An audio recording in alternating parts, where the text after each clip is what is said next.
I don't know if any of you know this, but I hate James Herondale with a burning passion. Like, James Herondale. But not like that. No, Cordelia, I said not like that. Happy Valentine's Day, everyone. It is currently 11:06 p.m., and so obviously this is not going to be coming out on Valentine's Day, but that's okay. But you can tell it's Valentine's Day because I have a heart on my face, so. I personally don't have a Valentine today. I mean, it's Sexy Beast, Brother Enoch, and Brother Jeremiah, and Brother Zachariah, Brother Snackariah, brother, give me some of that, Ariah. Really just all of the Silent Brothers, honestly. We're gonna have a big old group date. What did you think I was gonna say? You have a dirty mind, my friend. Not me, I've never had an impure thought before in my entire life. So now for the actual purpose of this video. So I first got the idea for this video years ago, back when my little sister and I were reading Chain of Thorns, and we got to the scene where the main couple finally do the deed, and it was really cringe, which is very hypocritical coming from me since I'm the cringiest person I know. I got through barely one paragraph of the scene before I decided that it was so cringy that I should probably just film my reaction to it. And I think it's probably good to have a whole separate video for this scene because I'm probably going to get demonetized. I put chapters so you could just skip to the reaction if you want, but first I just wanted to have a brief rant about spice in books. So, I feel like since book talks become more popular, there is also the emergence of spice talk, if you will. Because for a period of time before creators started calling it out, anytime someone was recommending a book, all the comments would basically just be, Is there spice? What's the spice level? Is there spice? How spicy is this? and like, I get it. I don't think there's anything wrong with wanting spice in a book, or if you like spicy books. Even if you only want to read books for spice, that's totally up to you. Doesn't affect me at all. I couldn't care less. But I personally have beef with spice in books. Not because I hate reading it or hate it being there, but I feel like recently authors have felt obligated to include it in their books in order to make their books sell. Probably not authors even, probably publishers pushing these authors. So some books, not gonna name names, don't bother making the characters have a believable relationship that develops naturally and gradually over time, because their main focus is instead getting the main couple to bang as soon as possible and as often as possible. Because that's what the fans want to see. And for those of you who are not on Book Talk, I don't think you understand just how much of an impact it's had on the publishing industry post pandemic.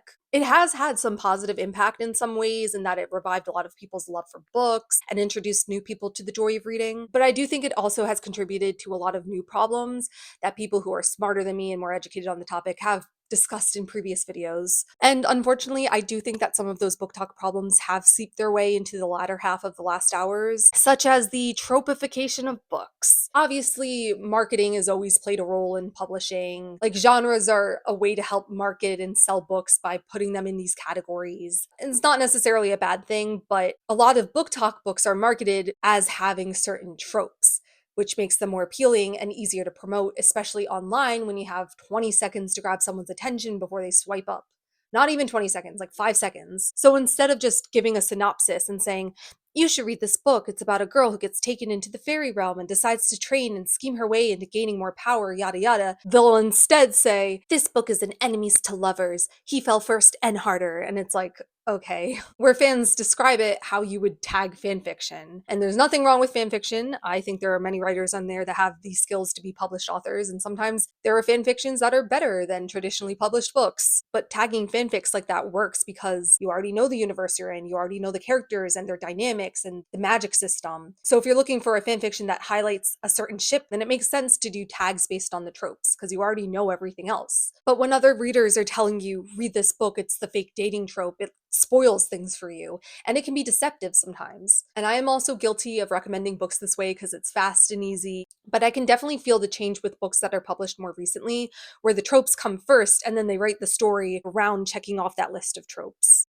which is not conducive to good storytelling. And there's nothing wrong with a book having tropes in them. Obviously, they're tropes for a reason. But when you promote a book because it has certain tropes in it, then the readers are basically just going to spend the entire book waiting for said tropes to pop up. And sometimes the rest of the book outside of the tropes doesn't deliver, because the author was relying on the reader liking the trope itself and not the author's writing or storytelling. It's basically the literary equivalent of when you hear like a 10-second clip of a song on TikTok, and then when you go to listen to the rest of the song, it's terrible. And you can just tell that they just wrote that one catchy part first so that it could be easily promoted and go viral, and then they just wrote the rest of the song around that part, without putting in any effort to actually make the rest of the song good. Except with books, you're wasting hours and hours of your time instead of just 3 minutes. And then that's how you get some people talking online about how they hated The Cruel Prince by Holly Black, because they were told that it's an enemies to lovers, so they were expecting a fairy romance, when in reality it's a political fantasy with barely any romance in the first book. So they blame the book when the book wasn't the problem, the promotion was. And this marketing strategy also leads to people saying a book is,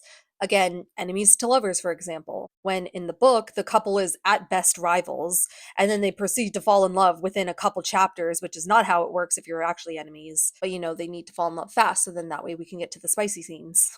And what I'm trying to say is it's deceptive. Publishing companies want authors to write books with tropes that are popular on TikTok. So now it's like every single romance has to fall into one of 5 categories, and it just destroys originality and creativity. In other words, it pisses me off. We deserve romance books that have complex, unique relationship dynamics. We deserve books that are well written and not rushed and are more than just the sum of its parts. The story and the characters are supposed to be the main focus, and then the tropes are just the cherry on top, because they add to the story and fit into the story, not the other way around where you choose what tropes are the most popular and then write a plot around that as if it's some sort of exercise for your creative writing class. But I digress. All I'm saying is if you say you're going to give me a chocolate chip cookie and I say, awesome, I love chocolate chip cookies, and then you just give me a bag of sugar, I'm going to be pissed off. Where's the cookie, bitch? Where's the fucking cookie? Wow, I'm feeling spicy today. And not in that way. This topic gets me heated. Like, I could talk about it for hours if you let me. And also because everyone is so obsessed with spice and it gets around on booktok, authors are including way more of it, probably because their publishers are encouraging them to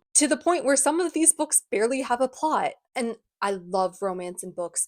I love fantasy in books. So you'd think that the fantasy romance genre is made for me, right? And some of them are. Will not deny that. But some of them are severely lacking in the fantasy department.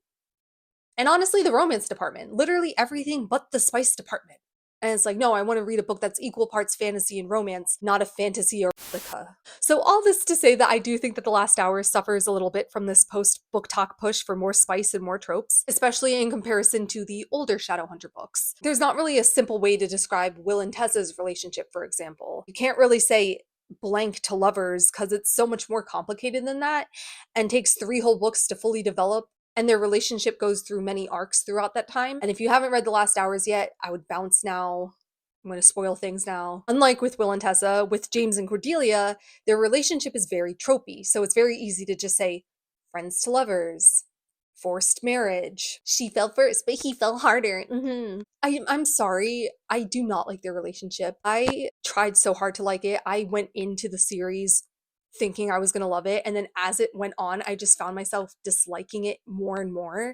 It feels very insta-lovey, first of all, where they start off the series already being in love. And it's just like, hey guys, they're in love. Trust me, they're in love, okay? They're in love, believe me. And I know that the gracelet makes things more complicated. Like, believe me, I know.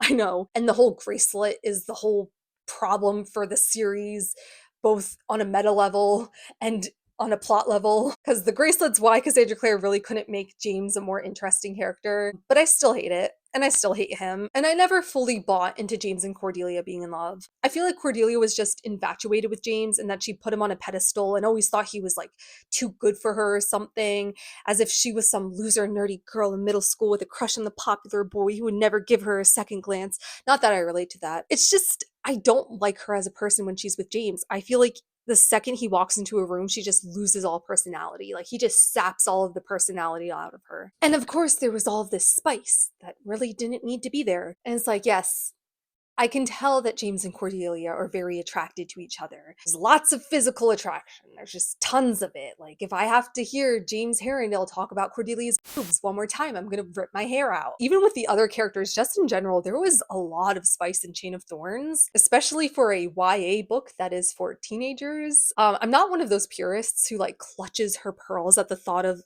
a teen wanting to read some spice. Like, I was a teenager too, not too recently, but it definitely was way more in depth and detail than any of the previous Shadowhunter books. And it's like, I know that the fandom has grown up, but it's still technically a YA book. I'm sure that there's still like younger teens reading it too, you know? I know, I sound like an old lady.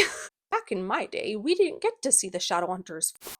We'd have to look up fan fictions for that. And when Clockwork Princess came out and we had that little fade to black scene with Will and Tessa, that innocent makeout where Cassandra Clare tastefully ends it with basically just Will saying, "Are you sure, Tessa?" And Tessa goes, "Yes, I am sure. Are you sure, Will?" And he's like, "Yes, I am sure." That was basically the spiciest thing that I had ever read at that point in my life. And then fast forward 10 years, and these characters are doing it in a cave, in a bathtub, in a carriage, in a closet, in the library with Colonel Mustard.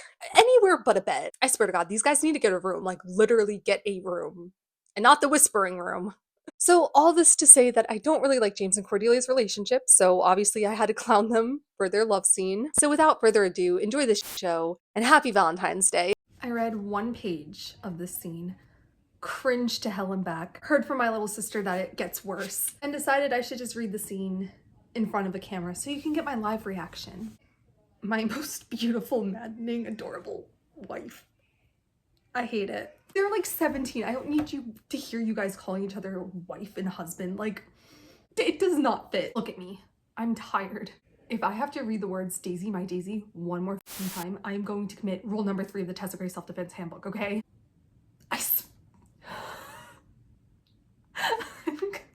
Jail. Jail for James Herondale. James has his pistol in its holster and like Cordelia can feel it.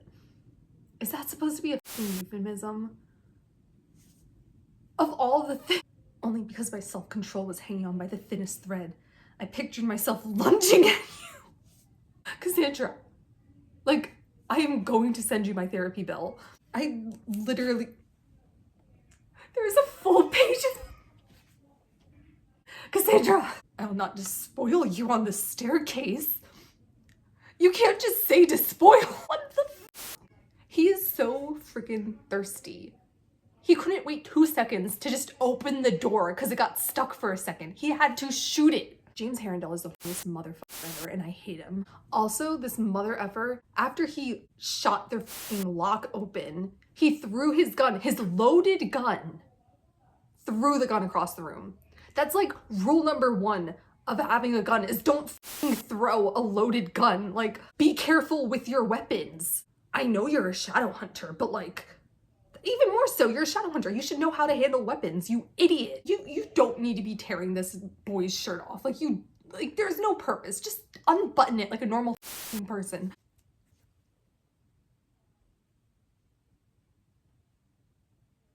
He just, oh my God. He just growled. In no universe did we ever need James Herondale to growl. Oh my, Cassandra. Cassandra, this cannot be the same woman who wrote the Infernal Devices. This cannot be the same woman. He growled. He growled. What am I supposed? And looked down at her with eyes that seemed wildly golden, like a tiger's. Well, at least it fits the fucking growling. How much do you like this dress? He asked. Because I could take it off you slowly, or I could take it off you fast. You're not cool, James. You're not cool. You're annoying. If you could take it off slow, you could take it off fast. I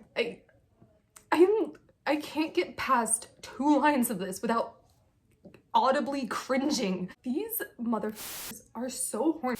They make Will and Tessa look like saints. They make Will and Tessa look like they've never had an impure thought in their entire lives. The dress was of stout construction with corseting and buttons and hooks, but James simply tore it open as if he were freeing her from a chrysalis. What was the purpose for that description? I am not joking when I say, Cassandra Clare, you owe me for my therapy bill. I refuse to believe this is the same author who wrote the Infernal Devices and the Dark Artifices. She can write a tasteful, smooth scene. I've read the Dark Artifices. What the fuck? I just want to go with one scene where James and Cordelia make out and he doesn't mention her boobs. Like, one scene. Like, we get it. You're a boobs guy. Good for you. I don't need to know that. And Cordelia, like, he's staring at her and he looked starving. It was the only word she could think of. He looked as if he wanted to pin her down and devour her. This mother effer is like a loser. He is loser boy. He is not the playboy this scene is trying to make him out to be.